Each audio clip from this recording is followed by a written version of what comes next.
ജെറമിയ 1-ാം അധ്യായം. ജെറമിയായെ വിളിക്കുന്നു. ബെഞ്ചമിൻ ദേശത്തെ അനാത്തോത്തിലെ പുരോഹിതന്മാരിൽ ഒരാളായ ഹിൽക്കിയായുടെ മകൻ ജെറമിയായുടെ വാക്കുകൾ. യൂദാ രാജാവായ ആമോൻ്റെ മകൻ ജോസിയായുടെ വാഴ്ചയുടെ 13-ാം വർഷം ജെറമിയായ്ക്ക് കർത്താവിൻ്റെ അരുളപ്പാടുണ്ടായി. യൂദാ രാജാവായ ജോസിയായുടെ മകൻ യെഹോയാക്കീമിൻ്റെ കാലത്തും ജോസിയ രാജാവിൻ്റെ മകൻ സെദക്കിയായുടെ ഭരണത്തിൻ്റെ 11-ാം വർഷം 5-ാം മാസം ജെറൂസലേം നിവാസികൾ നാടു കടത്തപ്പെടുന്നതുവരെയും അവന് കർത്താവിൻ്റെ വചനം ലഭിച്ചുകൊണ്ടിരുന്നു. കർത്താവ് എന്നോട് അരുളി ചെയ്തു, മാതാവിൻ്റെ ഉദരത്തിൽ നിനക്ക് രൂപം നൽകുന്നതിന് മുൻപേ ഞാൻ നിന്നെ അറിഞ്ഞു. ജനിക്കുന്നതിന് മുൻപേ ഞാൻ നിന്നെ വിശുദ്ധീകരിച്ചു. ജനതകൾക്ക് പ്രവാചകനായി ഞാൻ നിന്നെ നിയോഗിച്ചു. അപ്പോൾ ഞാൻ പറഞ്ഞു, ദൈവമായ കർത്താവേ, ഞാൻ കേവലം ബാലനാണ്, സംസാരിക്കാൻ എനിക്ക് പാടവമില്ല. കർത്താവ് എന്നോട് അരുളി ചെയ്തു, വെറും ബാലനാണെന്ന് നീ പറയരുത്. ഞാൻ അയക്കുന്നിടത്തേക്ക് നീ പോകണം. ഞാൻ കൽപ്പിക്കുന്നതെന്തും സംസാരിക്കണം. നീ അവരെ ഭയപ്പെടേണ്ട. നിന്റെ രക്ഷയ്ക്ക് നിന്നോട് കൂടെ ഞാനുണ്ട്. കർത്താവാണിത് പറയുന്നത്. അനന്തരം കർത്താവ് കൈനീട്ടി എൻ്റെ അധരത്തിൽ സ്പർശിച്ചുകൊണ്ട് അരുളി ചെയ്തു, ഇതാ എൻ്റെ വചനങ്ങൾ നിന്റെ നാവിൽ ഞാൻ നിക്ഷേപിച്ചിരിക്കുന്നു.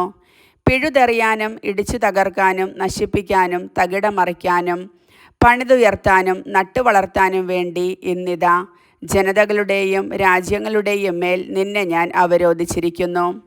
കർത്താവ് എന്നോട് ചോദിച്ചു, ജെറമിയ, നീ എന്തു കാണുന്നു? ജാഗ്രതാ വൃക്ഷത്തിൻ്റെ ഒരു ശാഖ. ഞാൻ മറുപടി പറഞ്ഞു. അപ്പോൾ കർത്താവ് അരുളി ചെയ്തു, നീ കണ്ടത് ശരി. എൻ്റെ വചനം നിവർത്തിക്കാൻ ഞാൻ ജാഗ്രതയോടെ കാത്തിരിക്കുന്നു. കർത്താവ് വീണ്ടും എന്നോട് ചോദിച്ചു, നീ എന്തു കാണുന്നു? ഞാൻ പറഞ്ഞു, തിളയ്ക്കുന്ന ഒരു പാത്രം വടക്കുനിന്ന് ചെരിയുന്നത് ഞാൻ കാണുന്നു. അപ്പോൾ കർത്താവ് അരുളി ചെയ്തു, ഈ ദേശത്ത് വസിക്കുന്നവരെ മുഴുവൻ ഗ്രസിക്കുന്ന ദുരന്തം വടക്കുനിന്ന് തിളച്ചൊഴുകും. ഉത്തരദിക്കിലെ സകല രാജവംശങ്ങളെയും ഞാൻ വിളിച്ചു വരുത്തുമെന്ന് കർത്താവ് അരുളി ചെയ്യുന്നു.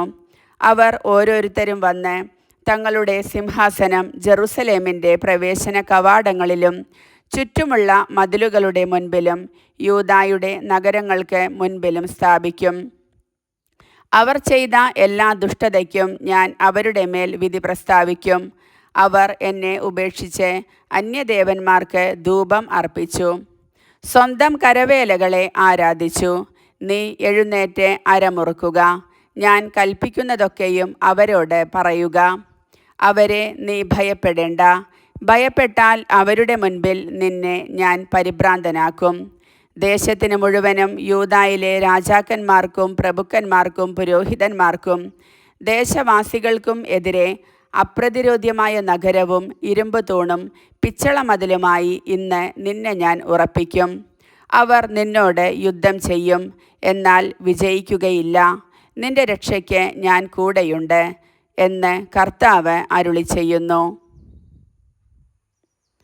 കർത്താവിൻ്റെ വചനം.